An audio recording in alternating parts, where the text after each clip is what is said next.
Do'stlar, hammaga assalomu alaykum. Yaxshimisizlar? Moskvichimizni yana qaytadan video olib chiqarib turibmiz. Tushundingizda, avvalgi videosida ertaroq olingan ekan kamerasi. Bu hozirgi videosi. Shu Moskvichimiz yili 82-yil, bahasi 15 million.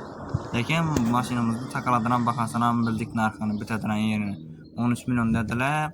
Bizning kanaldan, internetdan ko'rib bordi, YouTube'dan ko'rib desangiz, yana kelishib qaytib beradi ekanlar 13 so'mdan. Bitari 13 dedilar. Videochi desanglar ham bor ekan, usta taxatib bersangiz chotki mashina bo'lib turaveradi. Ko'raveringlar, qiziqqanlar bo'lsa aloqa chiqasizlar. Telefon nomerlari shu 94 231 66 68 ta nomerlar, telefon bog'lanaverasizlar, egasining nomeri. Mashinada kanal magnitofonlar ham bor ekan, yaxshilab ko'rolmaganlar qaytadan kuzatib ko'rib olinglar, yaxshilab qiziqqanlar bo'lsa ko'rib boraverasizlar.